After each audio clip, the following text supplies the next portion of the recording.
You've felt this before. And if you woke up today carrying shame for past decisions, this prayer is for you. It's early, and you're already feeling the weight of what you did, of where you've been, of who you were. And there's a voice in your head telling you it's too late, that you went too far, that you wasted too much, that you did too much damage. And that voice convinces you the return is impossible, that the door closed, that you burned the bridge, that there's no way back home. And you live trapped between the desire to return and the fear that you're no longer welcome. Jesus told a story about that exact moment. A certain man had 2 sons. And the younger of them said to his father, "Father, give me the portion of goods that falls to me." That request wasn't just bold. It was offensive. Because asking for your inheritance while your father is alive is basically saying, "I wish you were dead. I want what's yours without having to put up with you." And the father, instead of rejecting him, divided his livelihood. He gave him what he asked for. And the son took everything and went far away, to a distant country. And there he wasted it all in reckless living. And when he had spent all, there arose a severe famine. And he began to be in want. And he went and joined himself to a citizen of that country. And he sent him into his fields to feed swine. And he would gladly have filled his stomach with the pods that the swine ate. But no one gave him anything. That's the image of rock bottom. A Jew feeding pigs, unclean animals, wanting to eat what they ate. That's total desperation. If you've ever felt like you went too far, subscribe for daily guidance. But when he came to himself, he said. Came to himself. Those words are powerful, because they imply he was outside himself, living a life that wasn't really his, acting in ways that betrayed who he truly was. And in the pig pen, at absolute rock bottom, something shifted. He came to himself. He remembered. How many of my father's hired servants have bread enough and to spare, and I perish with hunger? I will arise and go to my father, and will say to him, Father, I have sinned against heaven and before you, and I am no longer worthy to be called your son. Make me like one of your hired servants. That's the speech he prepared. The repentant speech. Father, I have sinned. I'm no longer worthy. Make me an employee. He didn't expect to be received as a son.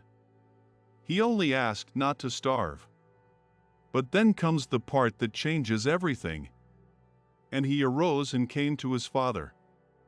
But when he was still a great way off, his father saw him and had compassion, and ran and fell on his neck and kissed him. Leave a like if you need to believe in a father who runs toward you. When he was still a great way off, his father saw him. That means the father was waiting, watching, day after day, scanning the horizon, waiting for the return that others had dismissed as impossible. And when he finally saw the silhouette in the distance, he recognized his son immediately. Even though he came dirty, broken, ashamed, the father recognized him. Because a father knows his son. And he had compassion. Not anger. Not disappointment. Compassion. Deep mercy. Love that aches. And he ran. In that culture, older men didn't run. It was undignified. But this father didn't care about dignity. He lifted his robe and ran. Because true love doesn't worry about appearances when the son is coming home. And he fell on his neck and kissed him. He didn't wait for the speech. Didn't demand explanations. He hugged first. He kissed, communicating acceptance before hearing repentance. And the son said to him, "Father, I have sinned against heaven and in your sight, and am no longer worthy to be called your son." That was the prepared speech. But notice what's missing. He didn't say, "Make me like one of your hired servants." Because before he could finish, the father interrupted. Because the father wasn't interested in employees. He wanted his son. And the father said to the servants, "Bring out the best robe and put it on him, and put a ring on his hand and sandals on his feet. And bring the fatted calf here and kill it, and let us eat and be merry. For this my son was dead and is alive again. He was lost and is found." The best robe, symbol of honor. The ring, symbol of authority. Sandals, symbol of son, not slave. The fatted calf, reserved for the most special occasions.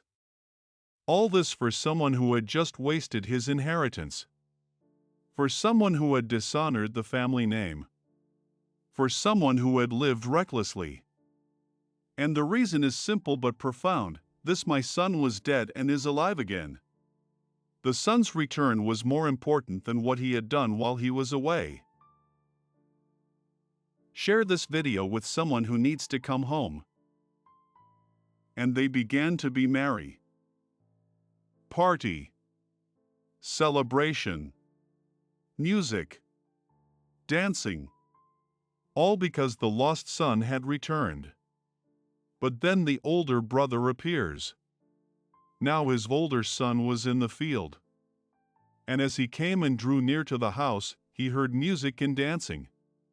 And he called one of the servants and asked what these things meant. And he said to him, "Your brother has come, and because he has received him safe and sound, your father has killed the fatted calf." But he was angry and would not go in. Therefore his father came out and pleaded with him. The older brother represents something important. Religiosity without grace. The one who never left but also never understood the father's heart. And he answered and said to his father, "Lo, these many years I have been serving you. I never transgressed your commandment at any time. And yet you never gave me a young goat, that I might make merry with my friends.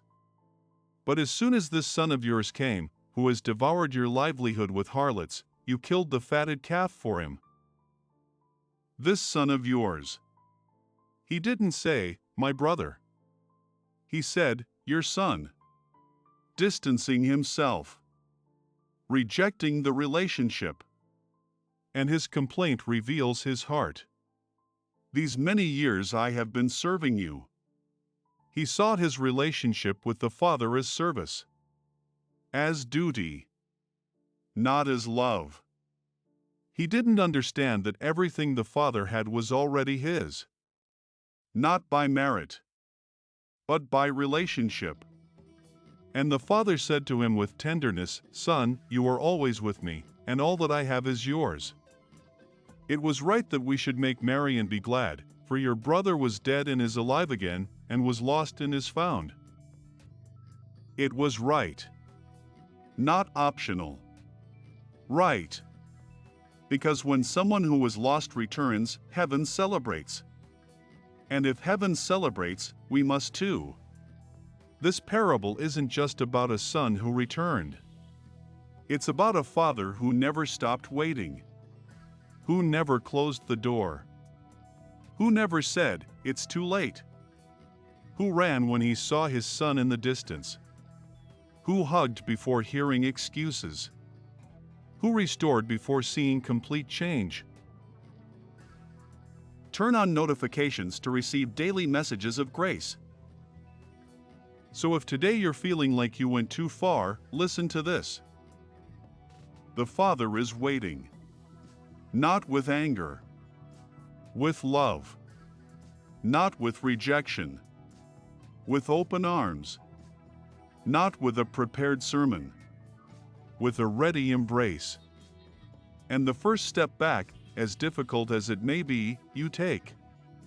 Coming to yourself, remembering where you came from, and deciding, I will arise and go to my Father. Don't wait until you're completely fixed. Don't wait until you have everything resolved. Don't wait until you feel worthy, because you'll never feel worthy enough. Just get up and go.